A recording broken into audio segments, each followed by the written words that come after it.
Hello, this is Romanosky from Calgary, Canada, and what we have here is a 1992 Ruf BTR III Motronic. This is the second BTR that I've owned.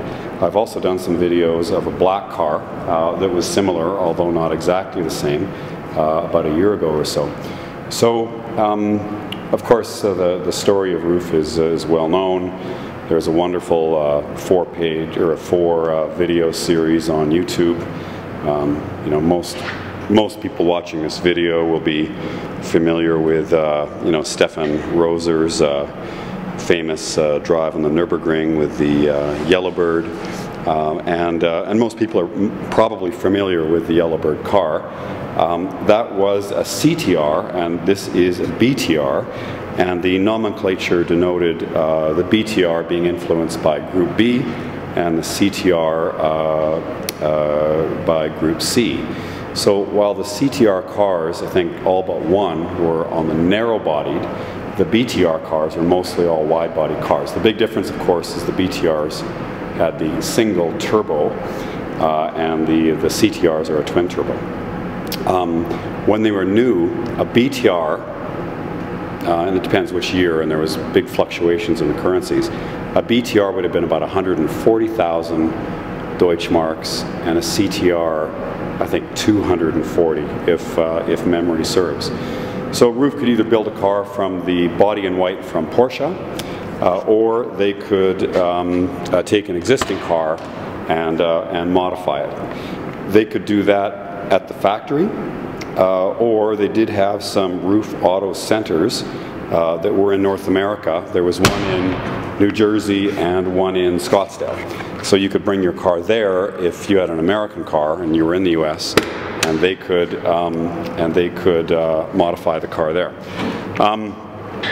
So there's different sort of levels of Ruf. I mean, the ultimate is to get a car that Ruf built from scratch, with a body in white from Porsche, and built up with a Ruf VIN, and then was delivered from the factory. Those cars are pretty rare. There might only be, you know, maybe 100 of those around.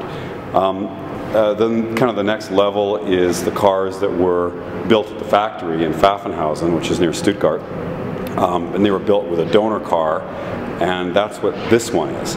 And there might be another, you know, 300 of these, you know, air-cooled 911s built at the factory that way, and there might be, you know, another few hundred more that were built in the U.S.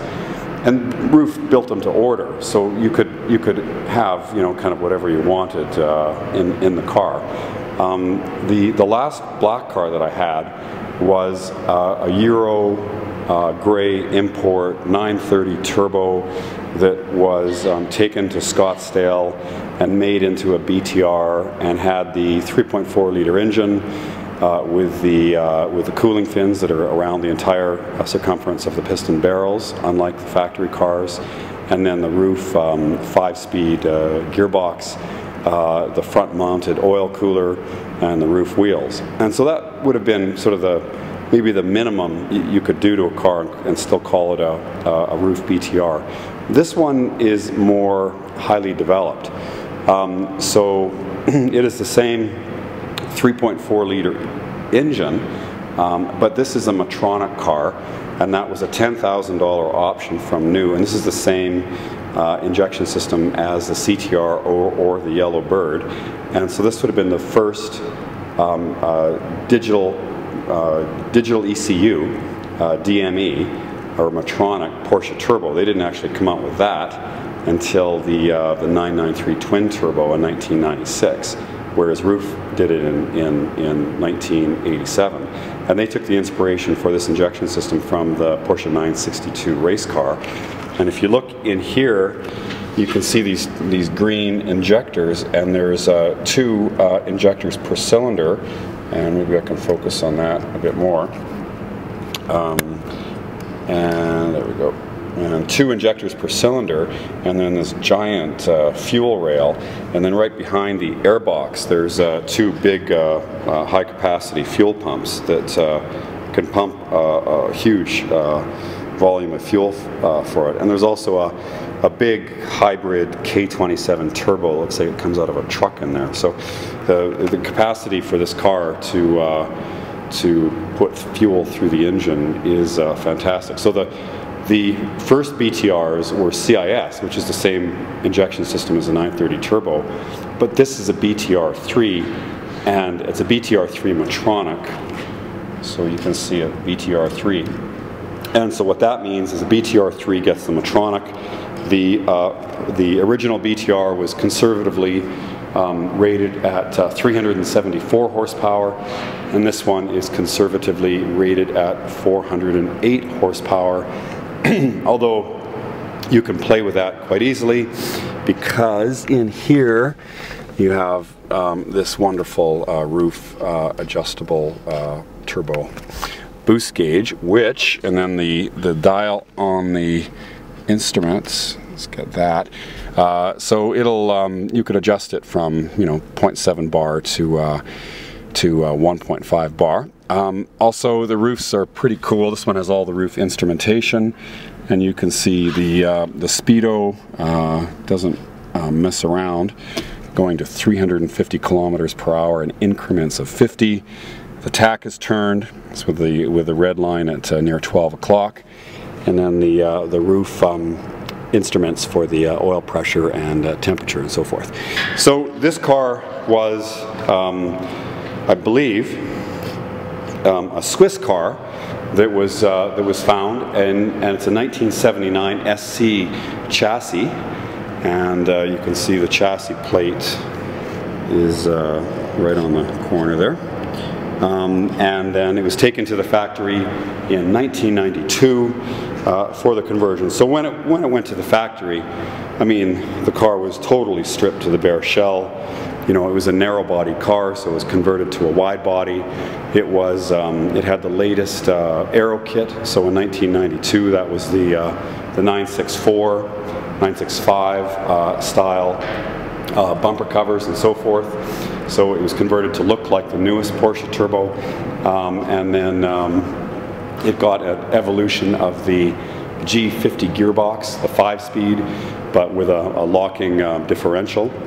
And then the different intercooler, different turbo, different cylinder barrels, different camshafts, the whole 9 yards from Ruf on that. So that's what this car is. So you'd place it then, I guess, in the second category of Ruf desirability, as a car that was built at the factory and basically built from a bare shell. And we do have, and with any Ruf, I think this is critical, that you have the documentation from when it was built, because otherwise you just don't know. Otherwise you just don't know what you have. So with this car, then we have all the original documentation, all in German. The conversion cost, which is 115,000 Deutsche Marks, and that's just for the basic stuff. There's more invoices there. And then you've got all of the different part numbers of all of the parts that were put in the car. So not all Rufs are created equal. There's lots of cars that just maybe have a few Ruf parts on them, and they're being passed off as Ruf BTRs, and or cars that have been heavily modified and don't really bear any resemblance to the way they left the factory. But this isn't the case. So it's a documented car. It has about 70. What does it have? 68,000 kilometers since the build on it. I've had the car for about a year. I've been sorting it out for a year. It has been a bit of an ordeal because we had an intermittent electrical problem in the ECU, which wasn't diagnosed very quickly and led me to go throw a whole bunch of parts at the car trying to fix this thing. You know, so the car has all new injectors and plug wires, a distributor cap and rotors, and all new filters and all new sensors, crank sensor and a throttle position sensor, and just on and on and on and on. I mean, I must have, every sensor in this car is probably new. We put a new fuse box in the car with all new fuses. We really went through it like top to bottom, trying to find this problem, and it turned out to be the ECU. And so just in discussions with Ruf and trying to figure it out, and then finally we located another BTR ECU, put it in, and the car works beautifully. So the Motronic car is a lot, it's a lot more refined than the CIS. It's just more precise measurement of the air and fuel and so on. So it revs cleaner, and it starts easier, and it revs up faster and quicker. And this transmission, this is a G50 transmission. The first Ruf transmissions were an adaptation of the Porsche 4-speed, and this gearbox is a lot nicer. So this mechanically, this car is far superior to the Ruf BTR, the 85 car that I had, 87 car that I had. This one also has the Matter roll bar in it, which is leather stitched. I mean, I'm sure it was at great expense to put that in. It has shaved gutters, so that's a big one. Not cheap, because that's where everything was pinch welded for the shell. And so to shave the gutters off, you have to seam weld, you know, the whole roof in place. So not an easy process, but it cuts down on the drag and on the wind noise too. This car didn't come with these seats. They're Cobra seats. They're just okay.